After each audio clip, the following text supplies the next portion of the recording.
Every real man, every real nigga gonna have a simp in a circle at some point, and every real lady is gonna have a hoe in a circle. This is reality.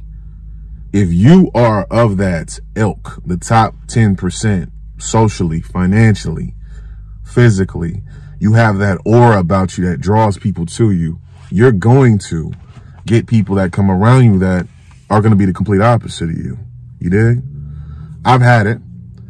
When I was younger, and this happens to every fly ass nigga when you a young nigga, man. Young, fresh nigga from the hood. You fly, you got all the clothes, you make your own money. You're a teenager making money. The legit way, you know what I'm saying?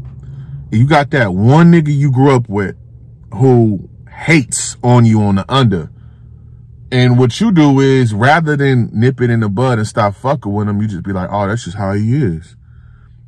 Then you grow to realize this is the nigga that is going to knock your hustle. When he see you with all the bad bitches, he see you with all the bitches that everybody wants you to want to fuck with you. You know what I'm saying? You get into the bag, you fly, the bitches love you. This is the nigga that's going to be a simp behind your back. This is the nigga that's going to talk down on you to your bitch behind your back. I've had this before. I had a shady Kurt in my life. You dig? And actually, that was the nigga's name. I had a nigga named Kurt that I grew up with. I don't give a fuck if I say his name or not. I mean, this was like damn near 20 years ago. But end of the day, if I see him now, it ain't no smoke. But at the time, he was a hater. He was a hater. I was fucking young and spry and good looking, and I had bitches and I dressed good and all that shit. And I don't know why I introduced this nigga to my broad at the time. My dad always told me, don't introduce, this is when I was young. I'm like 18, 19. Don't introduce your partner to your bitch. Don't do it. And I did. Next thing you know, this nigga over here telling me how me and her get into a fight on the phone, nothing too serious. And he called me 5 minutes later. Damn, Kim, why did you talk to her like that? I'm like, nigga, why is you talking to my bitch? Why is you talking to my bitch, blood? What you got going? So who's to say that he wasn't fucking my bitch on my downfall? Every real nigga got a simp around him. And that's just one case. I had another case where when I was in college and I tried to befriend this square ass nigga, and me and him was different. You know what I'm saying? We was different. We didn't like, we was different. We grew up from the same, he grew up in the suburbs in a cul-de-sac, with, gated community type shit. Like, I didn't grow up with no shit like that, nigga. I'm from the Bay, nigga. Like, nigga, the trap for real, nigga. Nigga, I'm from the hood for real, nigga. So I wasn't used to that type of shit. I went to school with rich white motherfuckers, but they wasn't in no gated community, though. Anyway, so me and him, I befriended the nigga. And because, you know, at the time, I was real experimental with my music, man. I used to listen to a lot of fucking hip-hop. I grew up in the fucking, man, I was in high school from 98 to 2002. So, nigga, Linkin Park and Korn and all that shit. So, I was experimental. Like, I went to school with the rich white kids. So I would listen to rock shit, hip-hop shit. And he had put me on a couple of little different bands and shit. And I'm like, all right, that's cool. But we had nothing in common other than we liked those bands. I was still gamed up, nigga. You feel me? And, man, so I'm fucking with this little bitch in college.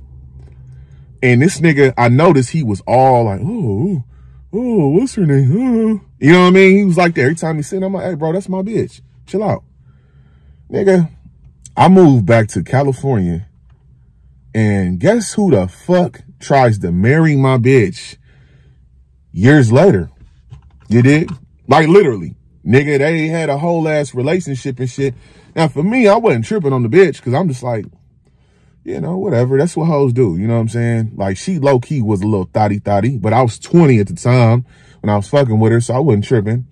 But the fact of the matter is, if your partner, a nigga that you claim to be your partner, you done stayed at the nigga house, you done met the nigga moms and all type of shit, if your partner tries to marry your bitch, you feel me? When you ain't around, I don't give a fuck if I move back to California. You still out there in Virginia, Maryland and shit. Nigga, you don't fuck with your partner's bitches. I don't care if he got hair from the bitch one time and now you want to fall in love with the bitch. No, nigga, it's a billion motherfucking women out here, nigga. A billion, which means there's 2 billion pairs of titties, nigga. It's 2 billion pairs. Why the fuck is you fucking with any of my hoes? You dig? Every real nigga will have a simp friend, and they gonna do some egregious shit. So I'm telling you this now. If you're a young dude right now, and you on the come up, you a good looking nigga, you fresh, you fly, you got the fresh outfits, and you got that one partner that's kind of looking at you from the corner of his eye, he gonna pull some sucker shit on you, blood. Trust me. Every time I try to allow square nigga in my life, this is exactly what happened. Now I know I do videos talking about, hey, be square, be square, be square. I'm talking about being square. I'm talking about, nigga, don't be in the streets no more. I'm a retired street nigga. So if you in your late 30s and you still thugging, man, you got to get your life together. That's what I'm talking about. I'm not talking about be a motherfucker. I'm talking about be a square where you you lame, you have no game. You feel me? I'm not saying that. I'm saying like, nigga, stay out the streets. So when I say be square, stay out the streets, blood. Like, nigga, stay out the streets. You feel me?